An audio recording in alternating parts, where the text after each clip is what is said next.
प्यारे बच्चों, आइए आज हम लोग जानते हैं सेलों को समानांतर क्रम में कैसे संयोजित करेंगे और कब सेलों का समानांतर क्रम में संयोजन हो रहा है, हम लोग कैसे समझेंगे ये सेल समानांतर क्रम में है, इसकी भी जानकारी प्राप्त करते हैं। तो आप यहाँ पर डायग्राम में आप देख रहे हैं बहुत सारा सेल है। एक सेल है, यहाँ दूसरा सेल है, तीसरा सेल है, चौथा सेल है और डॉटेड करके दिखाया गया है। यानी कि मान लेते हैं एन सेल दिया हुआ है और ये सभी सेल समानांतर क्रम में ही है। आप कैसे समझेंगे? अभी हम लोग ये समानांतर क्रम में पढ़ रहे हैं और सभी सेलों का संयोजन समानांतर में है, ये कैसे?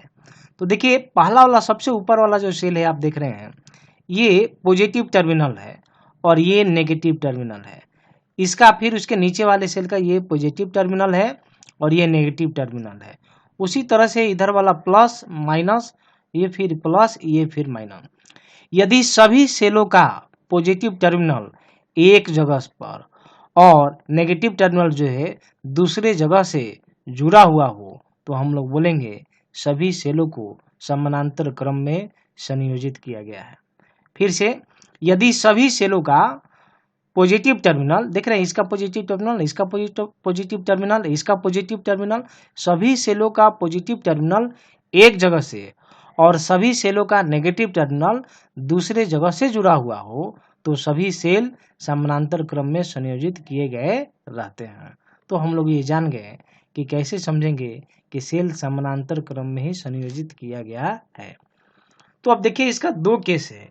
यहाँ पर सभी सेलों का ईएमएफ समान है और आंतरिक प्रतिरोध भी समान है। हम लोग यहाँ लिख सकते हैं, ये पहला केस में यदि सभी सेलों का विद्युत वाहक बल E हो तथा आंतरिक प्रतिरोध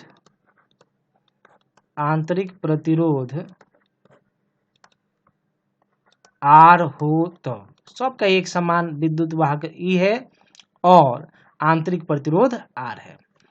तो आप देखिए यहाँ पर ये R जो आंतरिक प्रतिरोध है ये समानांतर क्रम में जुड़ा हुआ है। तो सभी सेलों का जो आंतरिक प्रतिरोध है, इन आंतरिक प्रतिरोधों का जब तुल्य प्रतिरोध निकालेंगे तब यहाँ लिख सकते हैं आंतरिक प्रतिरोधों का तुल्य प्रतिरोध। तो तुल्य प्रतिरोध होगा जब बराबर प्रतिरोध रहता है तो एक प्रतिरोध का मान लिखिए और जितना नंबर ऑफ प्रतिरोध रहता है उतना से भाग करते हैं तो कितना है। तो चूंकि एन सेल है इसलिए यहाँ पर आंतरिक प्रतिरोध भी एन होगा, तो हम लोग एक का मान लिख लिए और एन से क्या करेंगे, भाग कर देंगे। इस तरह से सभी आंतरिक प्रतिरोधों का तुल्य प्रतिरोध मिल गया। अब देखिए, ये जो सभी आंतरिक प्रतिरोधों का जो तुल्य प्रतिरोध मिला R/N, यह R/N जो है इस बाह्य प्रतिरोध के साथ इसमें है, तो ये सीरीज में जुड़ा हुआ है, श्रेणी में जुड़ा हुआ है। तो हम लोग लिखते हैं परिपथ का कुल प्रतिरोध। तो कुल प्रतिरोध हम लोग लिख पाएंगे तो कुल प्रतिरोध हो जाएगा बाह्य प्रतिरोध प्लस यहाँ पर आंतरिक प्रतिरोधों का तुल्य प्रतिरोध, यानी कि R plus capital R plus R/N। तो इस तरह से परिपथ में कुल प्रतिरोध का मान निकाल लिया। जब सेल समानांतर क्रम में जुड़े हुए रहते हैं तब सभी सेलों के बीच का जो पोटेंशियल डिफरेंस है, जो विभवांतर होता है, वह एक समान होता है। ऐसी स्थिति में हम लोग यहाँ पर लिख सकते हैं परिपथ से, यहाँ लिखते हैं हम लोग परिपथ से प्रवाहित धारा। तो प्रवाहित धारा यानी कि ये हो जाएगा I। तो I बराबर हो जाएगा कुल विद्युत वाहक बल बटा कुल प्रतिरोध। तो इस तरह से इधर हम लोग लिख पाएंगे I, तो विद्युत वाहक बल हो जाएगा E हम लोग लिख देंगे यहाँ पर, और यहाँ लिख पाएंगे, देखिए यहाँ पर कुल प्रतिरोध क्या है R plus R by n, तो यहाँ हम लोग लिखेंगे, यहाँ हम लोग लिख पाएंगे R plus R by n. तो ये परिपथ से प्रवाहित धारा का मान निकल गया। अब यहाँ दो स्थितियां उत्पन्न होती है। अब यहाँ लिख सकते हैं हम लोग विशेष स्थितियां। तो देखिए विशेष स्थितियां क्या है, यदि यहाँ लिखते हैं यदि R by n greater than R, यानी कि तुल्य प्रतिरोध का जो मान होगा वह बाह्य प्रतिरोध से बहुत अधिक होगा, तब ऐसी स्थिति में हम लोग क्या करेंगे, जब बाह्य प्रतिरोध का मान तुल्य प्रतिरोध की अपेक्षा बहुत कम होगा, ऐसा भी बोल सकते हैं, तब ये जो कैपिटल R हो जाएगा ये अप्रोक्स टू जीरो हो जाएगा, ये नगण्य हो जाएगा, तो जीरो कर देंगे। ऐसी स्थिति में I बराबर लिख पाएंगे हम लोग E upon zero plus R by n, यानी कि I बराबर एन चला जाएगा ऊपर, जीरो का कोई मतलब नहीं है, तो हम लोग लिख पाएंगे एन ई बाई आर। तो परिपथ से कितनी धारा प्रवाहित होगी इस स्थिति में, यानी कि इस केस में जब आंतरिक प्रतिरोध का मान बाह्य प्रतिरोध से बहुत अधिक हो तो धारा कितना प्रवाहित होगा, ये मान निकला। और देख रहे हैं हम लोग जो है ये सार्थक संयोजन होता है। ये क्या होता है, सार्थक संयोजन होगा, लाभदायक संयोजन होगा, दोनों बात बोल सकते हैं, ये सार्थक संयोजन होगा। दूसरी स्थिति देख लीजिए, तो दूसरी स्थिति हम लोग बोल सकते, दूसरी स्थिति में हम लोग बोल सकते हैं जब ये पहला स्थिति है, ये लिखते हैं हम लोग जो है R by n very less than R। पहले यहाँ देखिए, पहले ये अधिक था, अब क्या हो गया है, कम हो गया है। जब ऐसा होगा तो R बाई एन को हम लोग अप्रोक्स टू जीरो ले लेंगे, यानी कि जब आंतरिक प्रतिरोध का मान बाह्य प्रतिरोध से बहुत कम हो तब परिपथ से धारा हम लोग लिखेंगे, तो ये हो जाएगा E by R capital R।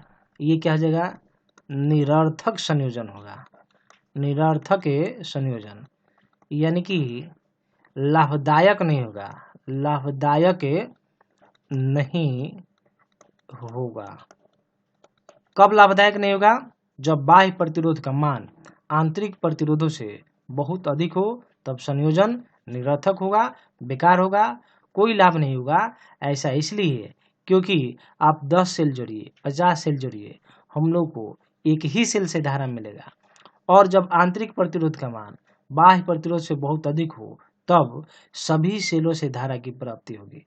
तो सभी सेलों से धारा मिलेगा, तभी हम लोग जो है सेलों को समानांतर क्रम में हम लोग जोड़ेंगे। ऐसा तब हम लोग जोड़ेंगे जब आंतरिक प्रतिरोध का मान बाह्य प्रतिरोध से अधिक होगा। तो यह संयोजन सार्थक होगा, लाभदायक होगा, और यह संयोजन जो है लाभदायक नहीं होगा, यानी कि निरर्थक होगा। बच्चों देखिए, पहले केस में हम लोग सभी सेलों का विद्युत वाहक बल समान लिए थे, लेकिन अब विद्युत वाहक बल जो है भिन्न भिन्न है और आंतरिक प्रतिरोध भी अलग अलग है। तो यहाँ पर हम लोग लिख सकते हैं, यदि सेलों का विद्युत वाहक बल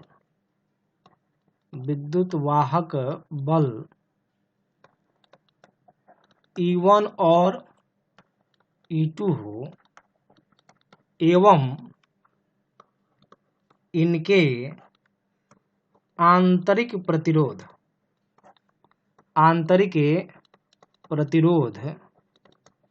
क्रमशः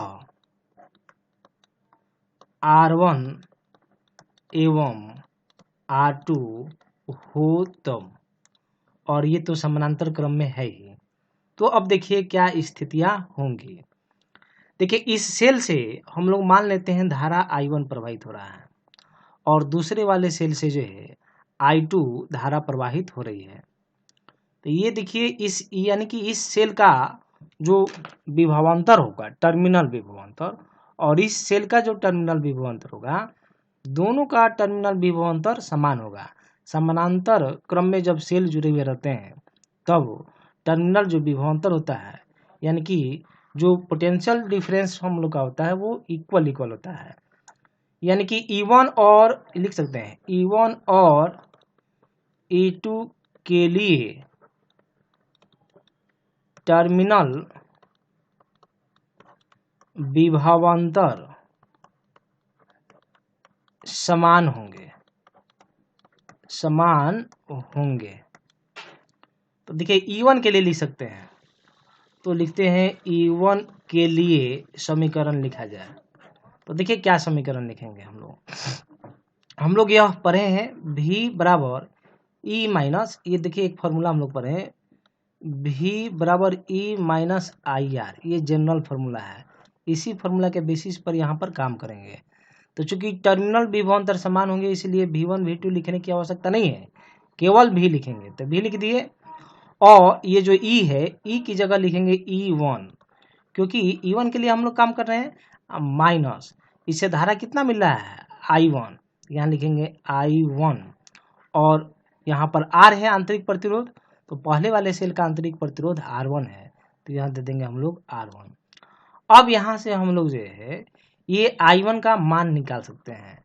तो I1 को निकालने के लिए इसको इधर भेजेंगे, आप इसको उधर भेजेंगे तो I1 R1 और बराबर हो जाएगा E1 माइनस V।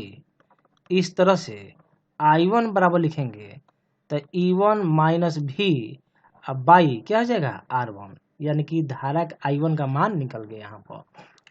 उसी तरह से आते हैं हम लोग और E2 के लिए काम करते हैं। यहाँ लिखते हैं E2 के लिए, यानी कि दूसरे वाले सेल के लिए काम करते हैं। तो देखिए दूसरे वाले सेल के लिए करेंगे तो फिर से लिखेंगे V बराबर टर्मिनल विभवांतर दोनों के लिए समान होगा, तो ये लिखेंगे E2 माइनस I2 R2। फिर हम लोग अब ये I2 R2 को एक साथ लिख देते हैं, लिख दिए तो ये V इधर आ जाएगा, तो लिख पाएंगे E2 माइनस V, और I2 बराबर लिख पाएंगे, ये लिखेंगे E2 minus V by R2। तो इस तरह से I1 और I2 का यहाँ पर हम लोग जो है मान निकालें। अब देखिए हम लोग क्या कहें, ये दोनों धारा I1 और I2 मिलकर I हो जा रही है। देखेंगे चूंकि I बराबर I1 प्लस I2 हो रहा है ना, दोनों देख रहे हैं ना, यही दोनों मिलकर I हो जा रहा है। तो I1 और I2 का मान रखते हैं, तो I1 का ये है, यानी कि E1 minus V by R1, और इधर लिखते हैं E2 minus V by R2। अब हम लोग क्या करते हैं, यहाँ पर सेपरेटली हम लोग डिवाइड कर देते हैं, यानी कि इसमें R1 से और इसमें R1 से। तो देखिए कैसे लिख पाएंगे, E1 by R1 minus V by R1, फिर प्लस E2 बाई लिखेंगे हम लोग R2, फिर माइनस और V बाई R2। तो बच्चों देखिए क्या करेंगे, E1 E2 को एक साथ, अब V वाला को एक साथ लिखते हैं। यहाँ लिखेंगे E1 ये हो जाएगा बाई R1 अब प्लस E2 और बाई ये हो जाएगा R2। अब देखिए यहाँ पर ये वाला विभवांतर वाला एक साथ, तो माइनस है V बाई हम लोग लिख सकते हैं R1 माइनस V बाई यहाँ लिख सकते हैं R2। फिर नेक्स्ट हम लोग आगे आते हैं और यहाँ पर लिख पाएंगे ये सब I का ही मान है।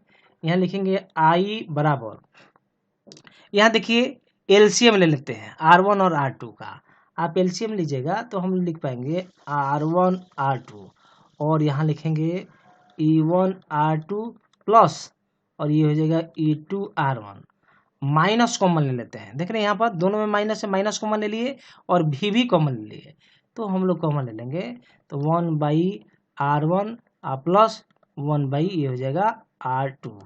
ये देखिएगा ये R है, ये R है।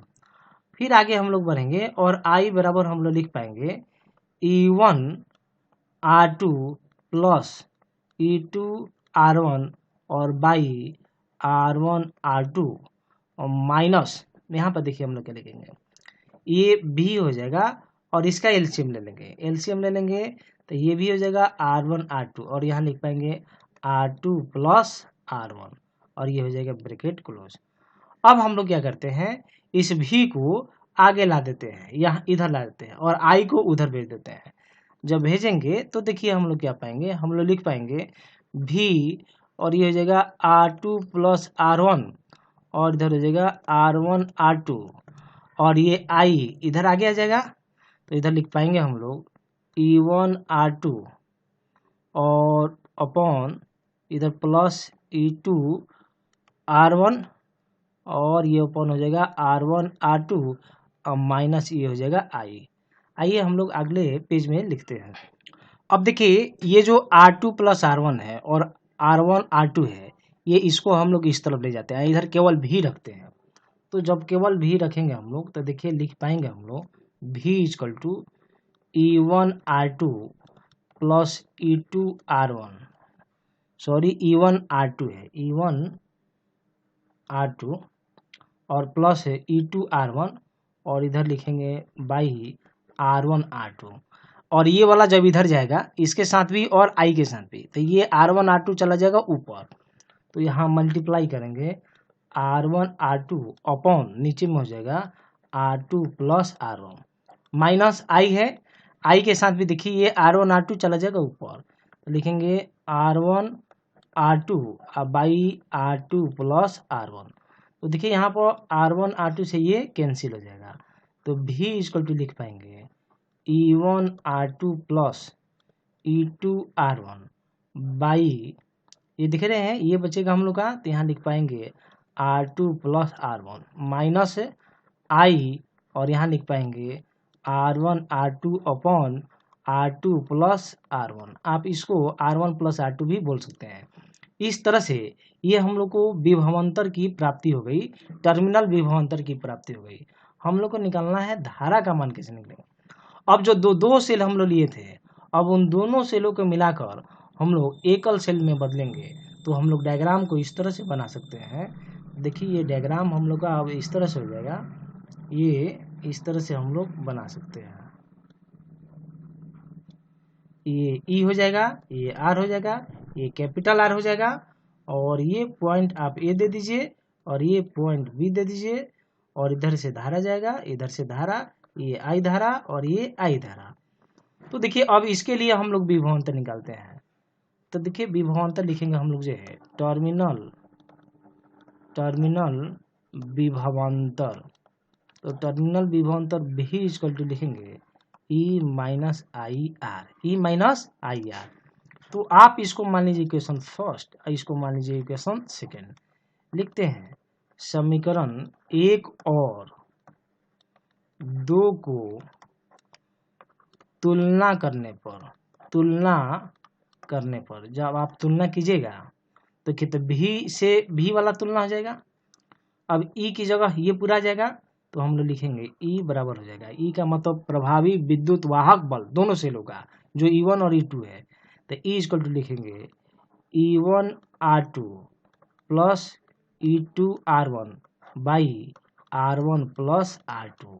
आप यहाँ लिखा हुआ है R2 प्लस R1, तो आगे पीछे लिखिएगा कोई अंतर नहीं आएगा। और यहाँ देखिए माइनस है तो यहाँ भी माइनस है, I है यहाँ तो यहाँ भी I है। अब R की जगह यह हो जाएगा, यानी कि जो प्रतिरोध थे R1 R2 का, तो उसका हम लोग तुल्य प्रतिरोध लिख पाएंगे, यहाँ पर प्रभावी प्रतिरोध लिख पाएंगे आंतरिक प्रतिरोधों का, तो R बराबर हो जाएगा R1 R2 by R1 plus R2। तो इस तरह से ये हो जाएगा, इसको बोल सकते हैं प्रभावी विद्युत वाहक बल किसका, तो E1 एवं E2 सेल का। और यह क्या है, तो यह है तुल्य आंतरिक प्रतिरोध। अब देखिए हम लोग धारा कैसे निकालते हैं। तो देखिए यह जो आंतरिक प्रतिरोध है R, यानी कि ये जो तुल्य आंतरिक प्रतिरोध है और यह दोनों जो है श्रेणी क्रम में है, तो हम लोग श्रेणी क्रम में रहेगा तो साधारण जोड़ की तरह जोड़ देंगे। यहाँ लिखेंगे परिपथ से प्रवाहित धारा, तो लिख पाएंगे कुल विद्युत वाहक बल, इसको आप प्रभावी विद्युत वाहक बल भी बोल सकते हैं, और बटे में कुल प्रतिरोध में बाह्य प्रतिरोध भी रहेगा और आंतरिक प्रतिरोध भी रहेगा। तो I बराबर, तो देखिए ये जो प्रभावी विद्युत वाहक बल है E है, तो ये हम लोग मान लिख देंगे, यानी कि यहाँ पर लिख पाएंगे हम लोग E1R2 प्लस E2R1 बाई यहाँ लिखेंगे R1 प्लस R2 और नीचे में देखिए हम लिख सकते हैं बाह्य प्रतिरोध और ये दोनों को जोड़ देंगे, यानी कि लिख पाएंगे ये पूरे के बटा हो जाएगा R प्लस और देखिए ये स्मॉल r को हम लोग जोड़ेंगे तो इसके बदले हम लोग लिख सकते हैं R1 R2 by R1 plus R2। तो इस तरह से हम लोग परिपथ से कितनी धारा प्रवाहित होगी ये धारा का भी मान हम लोग यहाँ पर निकाल सकते हैं। देखिए बच्चों ये एग्जाम में यह जो रिजल्ट है ये कई बार पूछा गया है, बहुत बार रिजल्ट पूछा गया है, ध्यान में रखिएगा। E1 के साथ R2 होता है और E2 के साथ R1 होता है अपॉन R1 प्लस R2 होता है। ये रिजल्ट कई बार पूछे गए हैं। तो इस तरह से हम लोग जो है समानांतर क्रम में संयोजित करते हैं। बच्चों अब सेलों का मिश्रित संयोजन है, तो सेलों का मिश्रित संयोजन का क्या मतलब है? तो देखिए बहुत सारे सेल जो है श्रेणी क्रम में भी जुड़े हुए हैं और बहुत सारे सेल जो है समानांतर क्रम में भी जुड़े हुए हैं। तो समानांतर क्रम में जो जुड़े हुए सेल है वो कितने हैं? M cell. और श्रेणी क्रम में जो जुड़े हुए सेल है वह कितने हैं? एन सेल है। तो जब ऐसा रहेगा तो इसको बोलते हैं हम लोग सेलों का मिश्रित संयोजन। हम लोग क्या करते हैं, सबसे पहले सभी सेलों का प्रभावी विद्युत वाहक बल लिखते हैं। तो यहाँ लिखते हैं सभी सेल का विद्युत वाहक बल E है और सब सेल का आंतरिक प्रतिरोध भी समान है यानी कि स्मॉल r है। तो यहाँ लिखते हैं हम लोग प्रभावी विद्युत वाहक बल। तो क्या हो जाएगा?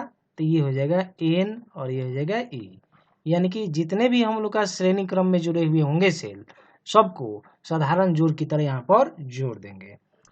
और सभी जो आंतरिक प्रतिरोध है ये श्रेणी क्रम में जुड़े हुए हैं, तो सब श्रेणी क्रम में और कितना है? N है।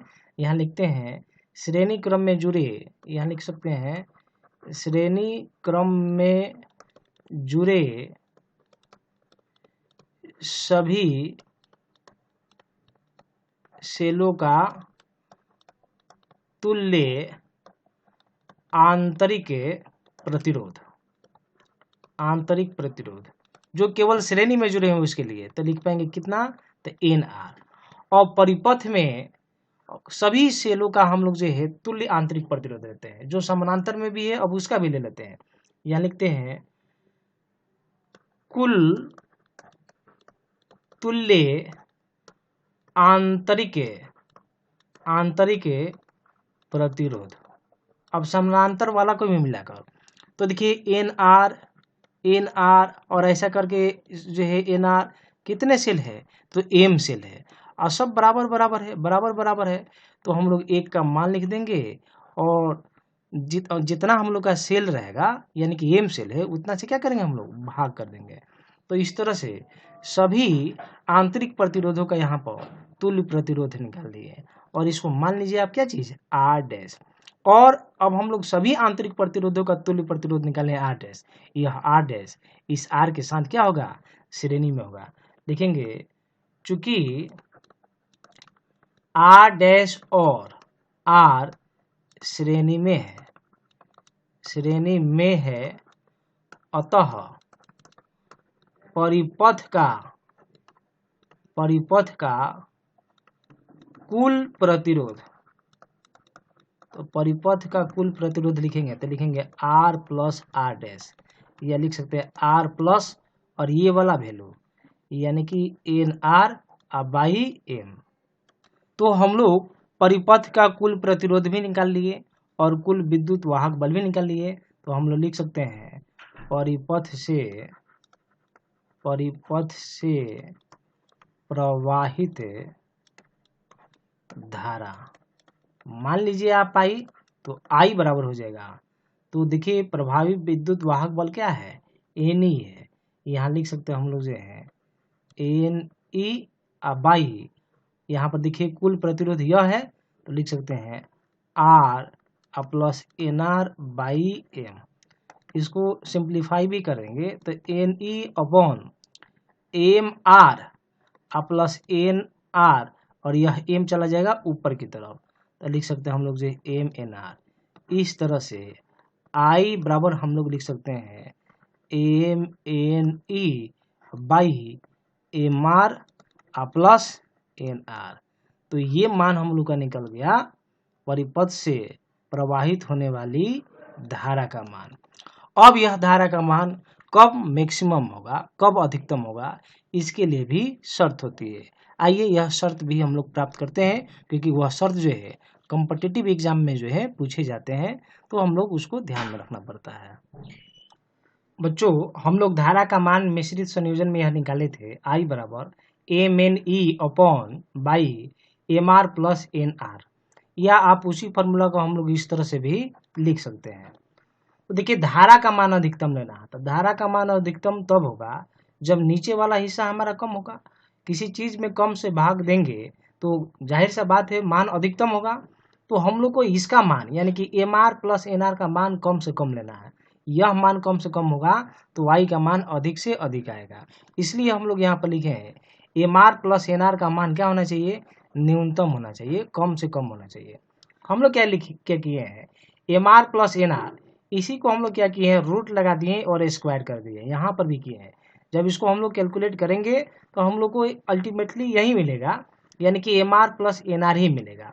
अब हम लोग क्या किए हैं, इसी में यानी कि अंडर रूट MR का square plus under root NR का स्क्वायर में हम लोग 2 माइनस 2 अंडर रूट MR और इंटू अंडर रूट NR से हम लोग जो है घटाए हैं इसमें, और इसी में इतना ही हम लोग जो है जोड़ भी दिए हैं। फिर से ये कैंसिल हो जाएगा तो पहले वाला ही मान मिलेगा और यह मान इसके बराबर है। तो देखिए ये a square b square minus 2ab, तो हम लोग क्या लिए a माइनस बी का होल स्क्वायर और इसको जस का तस कर दिए हैं। तो ये वाला जो पूरा हिस्सा है ये किस पर सेट हो गया है, a माइनस बी का होल स्क्वायर पर हो गया है। तो इसको हम लोग ऐसा यहाँ पर कर दिए हैं और ये प्लस वाला को हम लोग यहाँ पर रखे हुए हैं। अब देखिए हम लोग को MR प्लस NR का मान कम रखना है। ये मान कम आएगा तब जब यह मान हमारा कम से कम होगा या यह 0 हो जाएगा। तो इसका मान हम लोग का न्यूनतम रखने के लिए इसके मान को कम रखना पड़ेगा। तो यह मान कम हम लोग रखेंगे, सबसे बहुत कम रखेंगे या सबसे कम रखेंगे, या इसको हम लोग शून्य मान लेंगे। जब यह शून्य हो तब देखिए इसको हम लोग शून्य ले लिए हैं, तब सुन लेंगे। अब देखिए ये स्क्वायर है, इधर जाएगा तो रूट 0 का रूट लेंगे तो ये 0 ही हो जाएगा, और ये हम लोग का इतना हो जाएगा। अब ये माइनस है, इधर जाएगा तो ये प्लस हो जाएगा। दोनों तरफ स्क्वायरिंग करेंगे, स्क्वायरिंग करेंगे तो रूट इधर से भी हट जाएगा और इधर से भी हट जाएगा। तो ये मिल जाएगा MR बराबर NR, और R बराबर लिखना होगा तो ये M चला जाएगा नीचे, इस तरह से NR बाई M, यानी कि R यानी कि बाह्य प्रतिरोध का एक शर्त हो गया, यानी कि बाह्य प्रतिरोध का मान जब इतना होगा तब परिपथ से धारा अधिकतम प्रवाहित होगी। तो इस तरह से हम लोग यहाँ लिख सकते हैं I मैक्स। तो I मैक्स, तो आप देखिए ये फॉर्मूला को ध्यान से देखिए, यहाँ पर लिख सकते हैं I मैक्स, NE को आप NE ही रहने दीजिए, और यह देखिए NR बाई M, देख रहे हैं NR बाई M, और NR बाई M का मान कैपिटल R के बराबर है और एक R यहाँ पर है, यहाँ लिख सकते हैं R प्लस R। इस तरह से I मैक्स बराबर मान हो जाएगा NE, अब I क्या हो जाएगा 2R। इस तरह से कब महत्तम धारा प्रवाहित होगी वहाँ पर हम लोग जो है मान निकाल लेंगे, और उसका ये आवश्यक शर्त है। क्या शर्त है, तो बाह्य प्रतिरोध का मान जो है NR प्लस M के बराबर होनी चाहिए। तो इस तरह से हम लोग जो है सेलों के मिश्रित संयोजन के बारे में पढ़ते हैं, और मिश्रित संयोजन में धारा का मान महत्तम कब होगा ये शर्त भी हम लोग पढ़े, और वो धारा का मान भी हम लोग यहाँ पर निकालें।